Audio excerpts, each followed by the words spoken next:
এই মুহূর্তে আপনাদের সামনে চলে আসছেন আমাদের সুন্নির গর্ব, সুন্নির হাঁটা, সুন্নির গোয়াবাটা, সুন্নির স্তম্ভবাণী তাহিরি বন্ড।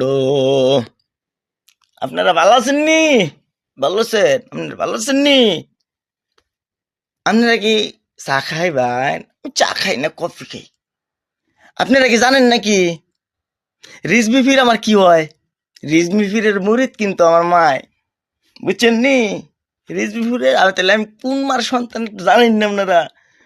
ও ভাই, আপনারা গাঞ্জা খাইবেন বেশি বেশি, বেশি বেশি গাঞ্জা খাইয়া আমার আয়া হেরা জুতা দা বেরিবেন। ও ভাই, ও বোনেরা, শুনেন আপনারা মনোযোগ দিয়া। আমি আগে গান গাইতাম, পালা গান করতাম, এরপর থেকে আমারে মানুষে হুজুর বানাইয়া দিছে। আমি আগে মজুর আছিলাম। ওরে তাহিরি বন্ড আমার নাম। চিনুননি? চিনেন না রে?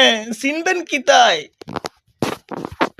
ইসলাম এরা স্টেট বক্তা আমি না করিয়া না কিছু না শিয়া এর আগে যে চা খাইছেন, আপনার ভালো আছেন তো?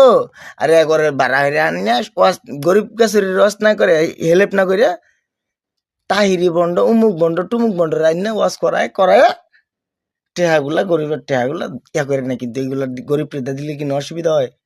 এই হচ্ছে খাসিলত। খাসিলত যাদের খারাপ হয় এটার জন্য এই উদ্দেশ্য, ঠিক আছে? ওই কিছু কয় না, কিছু হয় না, এই যে বন্ড ওরে গিয়ে মানুষের সেজদা দেয়, শিরিক করে, ফির মানে। আরে ভাই সচেতন হন, এখন সময় আছে। আপনি কি বোকা? এই যুগে আইসাও আপনারা বোকা? আরে ভাই, একটা মৃত মানুষ কি কোনো কিছু দিতে পারে? হ্যাঁ, মৃত মানুষ যদি দিতে পারতো তাহলে তো যে মারা গেছে ওর 14 গোষ্ঠীর কোটিপতি বানায় দিত। কথা বুঝেন নাই? 14 গোষ্ঠীর কোটিপতি বানায় দিত রে ভাই। তাহলে ওই আপনারে কি দিব? আপনি আমার বুঝান তো। ওই আপনারে কবর থেকে কি দিব আপনারে? এটা কি আপনার বুঝে আয় না একবারও? আপনার কি সাধারণ জ্ঞান নাই মাথায় ভাই? আমি মূর্খ মানুষ, আমি মূর্খ হাইজুল বলতেছি। কথাটা একবার চিন্তা করে দেখেন যে ছোট ভাই কি বলছে। আমার কথাটা বুঝতে পারছেন? তাহলে বুঝতে পারবেন ছোট ভাই কথাটা খারাপ বলছে না ভালো বলছে। এইগুলার জন্য আমাদের বদলাম, বুঝতে পারছেন? এদের জন্য আমাদের বদলাম। যাক, আসসালামু আলাইকুম ওয়া রাহমাতুল্লাহি ওয়া বারাকাতুহু। সবাই দিনের পথে আসুন।